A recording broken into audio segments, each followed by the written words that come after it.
By golly, they did it again. They did it again. UCLA cannot get the job done this time against Oregon on the road. So many promising signs. Just they fell a little short against the Oregon Ducks in a crucial Pac-12 conference game here on Locked On UCLA. You are Locked On UCLA, your daily podcast on the UCLA Bruins. Part of the Locked On Podcast Network, your team every day.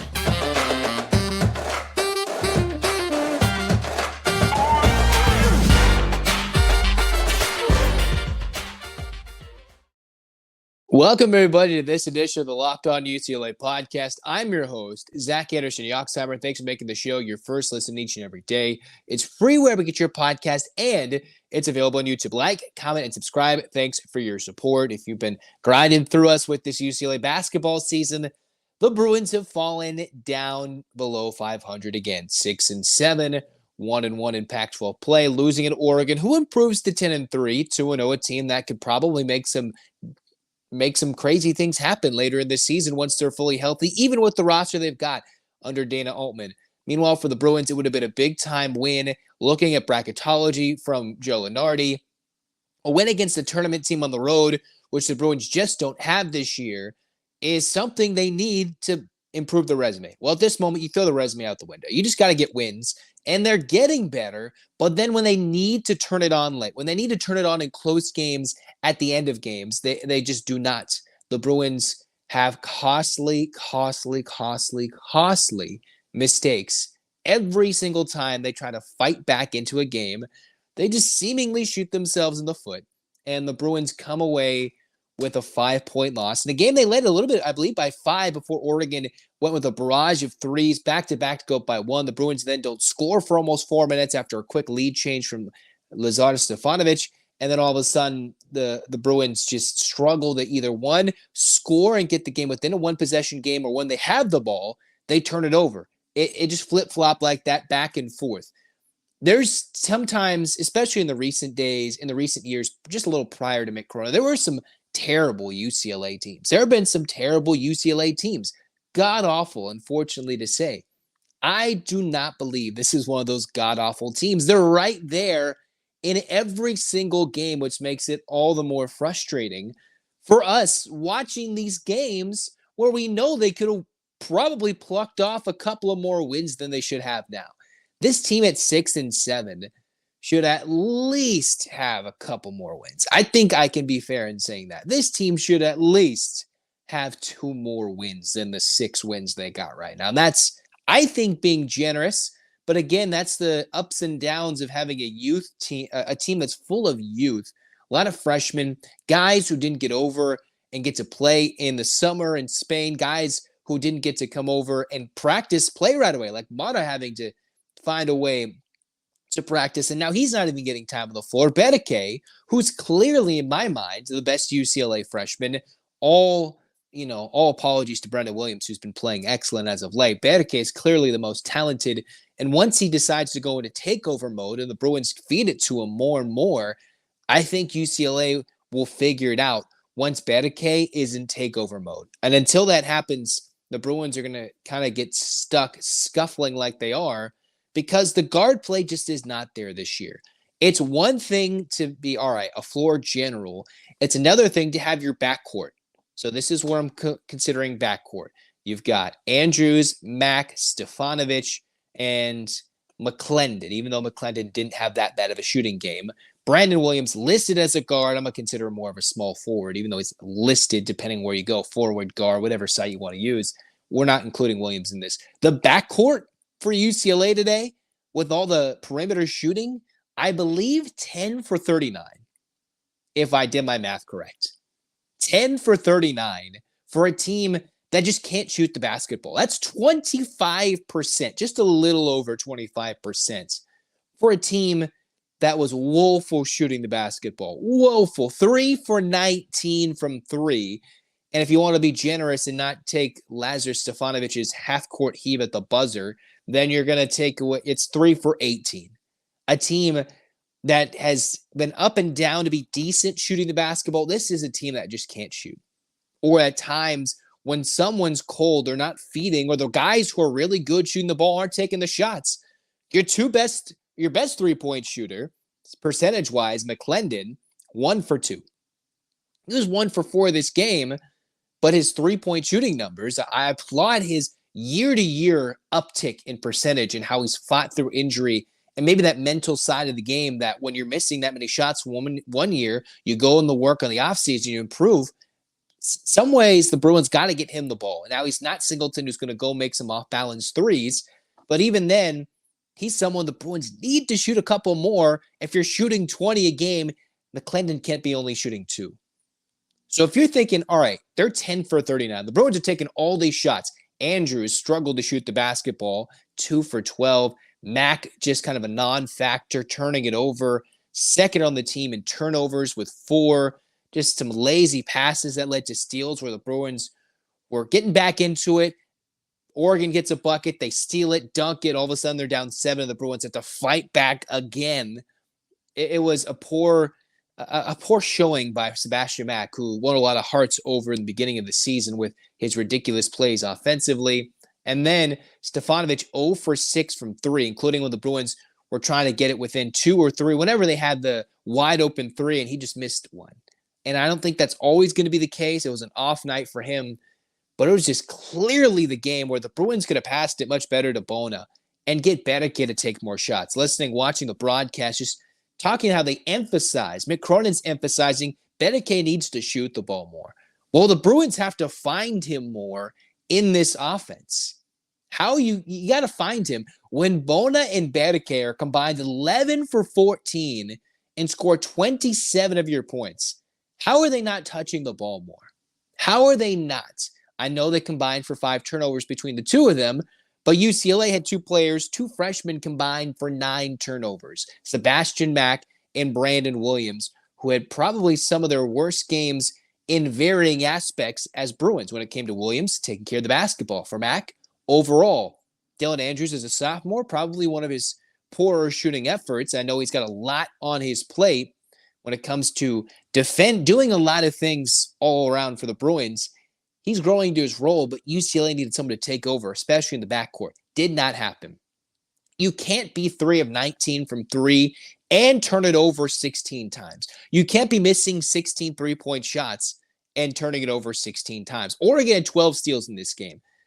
And there's just sometimes the Bruins just threw the ball away at a 3/4 court press where if UCLA ran up and got past half court, they would be fine. And sometimes they'd be lobbing it to Bona, and you're like, is this going to be a dunk or is this a turnover? It was just so frustrating. Again, every time, right? Maryland. See, so the list just goes on and on. You can go to the Maui Invitational in Honolulu. So many times the Bruins have had opportunities slip through their grasp. The Ohio State game, the Villanova game. You add Oregon to the list, and now UCLA has just squandered just about every opportunity to this point to win a signature game away from home. And now this would have been their first big-time win with Oregon still battling back from injury, as good as they are, to get a big win away from home. The other thing the Bruins stunk at was guarding the 3 when they needed to. Now, for whatever reason, UCLA has been plagued this season by miraculous last-second threes, some left wide open, some 30-foot heaves, and guys are just hitting daggers again and again. Shellstat hit one of those. He was 4 of 7 for 3 with 20 points to lead this Oregon Ducks team, who, without N'Faly Dante, Biddle, 2 of their big-time people in the paint, 2 of their big-time centers and power forwards, the Bruins were able to get some offensive rebounds, second chance points, because imagine if they didn't get those rebounds, this game would have been much, much, much uglier. I thought UCLA was going to have a lot of energy after the early mini scuffle with the jump ball on the floor, but you don't have any energy when you're consistently giving the ball back to them.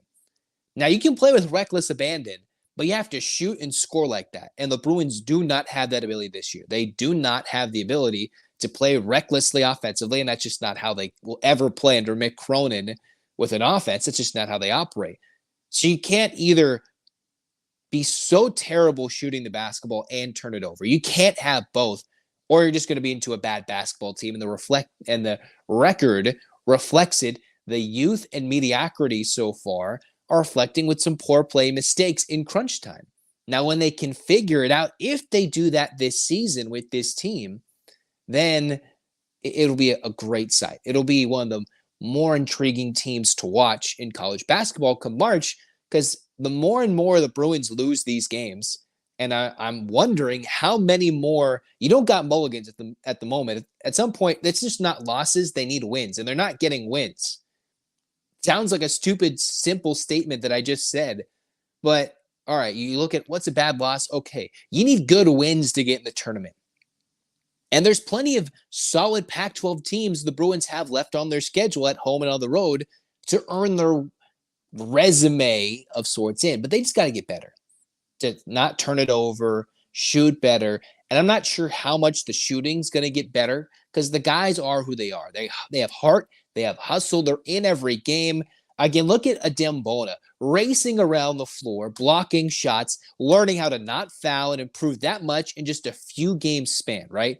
He was plagued by those freshman year issues to start this season, and now all of a sudden he's come out not fouled. If every Bruin all of a sudden has a mini turnaround for the positive and improvement from the end of 2023 into 24, January to February, February to March, this team will be scary, dangerous, super scary and dangerous when it comes to the Pac-12 tournament in Vegas. The last time UCLA will play Pac-12 teams. And yeah, that's a lot of pressure to put on a conference tournament at the moment, looking like UCLA's only hope in a March Madness. I believe they should, and they've shown to be much better than a team that has to play for 1 week to get another week and another week. But that's just how it is this season. I know I was optimistic after Thursday. Like, if they can beat Oregon, they have a record and a schedule that can set them up to be 4-0. But you can't just, with this team, project that far ahead. You can't project 2 possessions ahead. Is it a make? Is it a miss? Is it a half-court heave that they just seemingly put themselves behind the 8 ball every single time they have an opportunity to get the job done? And I know Mick Cronin can scream all he wants. The youth, it just got to click. It's just got to click. And my thing is, don't just, I don't know how to say don't turn the ball over. You just can't. Is this, you got to bench Mack? Do you try and light a fire under him and bench him? But who do you place in the starting lineup? Because obviously the dynamic ability to drive the ball, take it and slash it to the hole is not something that the other Bruins possess that Mack has. Can he get to the free throw line without coughing up the basketball so many times? And most importantly, make Berke shoot it at least 10 or more times every game. Like, it's one thing to see some of the guards put up 12 or 10 more shots, but Berke needs touches. And I saw with his 2 or 3 shots he took against Oregon State, why is he not shooting more in this game when they were seemingly dead in the water? Who made some clutch little splash jumpers? Berke. Little push-offs, little mini maneuvers that he's showing that he can highlight those for the next level. I need Berke to take more shots. I know Cronin's probably emphasized it. He needs the ball in his hands and needs to take over. Bona has started to figure it out, but he cannot save the team who goes 3 of 19 from 3. His 5 blocks defensively show he's doing just about everything he can to keep his team in this game without fouling as much, and him on the floor makes a significant difference for this team. Now, who is going to be the kid in the backcourt that steps up and learns the Cronin way? A little slow and stagnant sometimes in offense, absolutely. But if you don't turn it over and they play efficiently, this team is a very dangerous team. Now, is it to ruin someone else's resume or bolster their own? Only time will tell. But the last time the UCLA Bruins head to Eugene as Pac-12 rivals before both schools go to the Big Ten, time's ticking. On 2023, absolutely. This is the last time UCLA plays this calendar year. Now we wait to next year and see if the Bruins can turn it on and learn. New Year's resolution, get the guys who shoot the ball well the ball more to shoot. Simple. Don't turn over the basketball. And what's the lineup going to be like? Those are your 3 New Year's resolutions. Find a cohesive 5. Don't turn over the ball. And get the guys who shoot the ball the best more shots. Seems simple. Obviously, Mick Cronin knows those things. He does. Now, how do you get that to translate to the guys on the court to do that consistently over 40 minutes? game after game after game in tough environment after tough environment is where we seem to struggle. All right. It's been frustrating, entertaining, but frustrating to see how this team is so close. They're on the precipice, but will they stay there or not? A little frustrating. But the Bruins lose this one 64-59. There are more opportunities out there for starting minutes on the floor, coming off the bench to win games, win big games. They still got Arizona twice. Big games against teams projected to be in the tournament right now. They just got to go out and take it. Frustratingly similar to the 1920 season. Now, can they flip the switch? I don't know. But time will tell. Here on Locked On UCLA.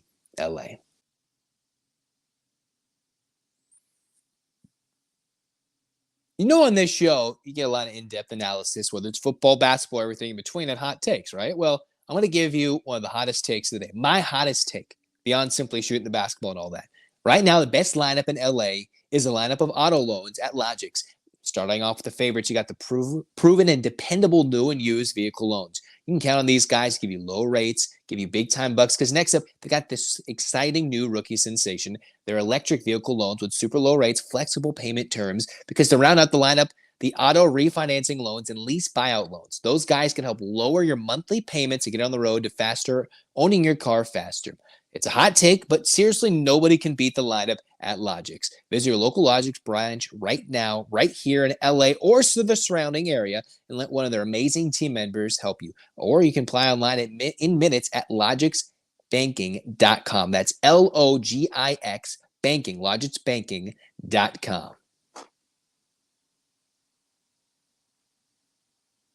Well, that's going to wrap up Locked On UCLA today. Zach Anderson-Yoxsimer with you guys. Hey, frustrating for the Bruins. The men, well, in the calendar year, we saw an exciting finish to the Sweet 16. We see the turnover with all the roster, the youngsters, the youth coming in.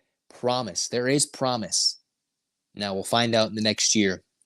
This saga to come for this season as we're nearing somewhat the halfway point of this season. We'll be here to be more consistently with you guys for the rest of this season. Football, hey, we'll look at more recruiting, more thoughts for UCLA heading into the next year with Chip Kelly. And then we have not forgotten, no, the biggest game of the docket this weekend, UCLA SC Women's Hoops. We will record a reaction to that, I believe, before New Year's Day, and we'll talk about that pretty soon in your next Locked On UCLA episode. It's the Bruins, all the fabulous sophomore against the other star across town, Juju Watkins, in what's supposed to be a rocking Pauley Pavilion. Let's get locked and loaded for this UCLA team and get excited because we're going to talk about it all here on Locked On UCLA. Hit that subscribe button. Thanks for your support. Like, comment, and get your hands up for an 8 clap, baby.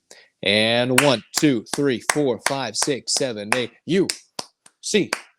UCLA. UCLA fights. This has been Locked On UCLA. Go Bruins.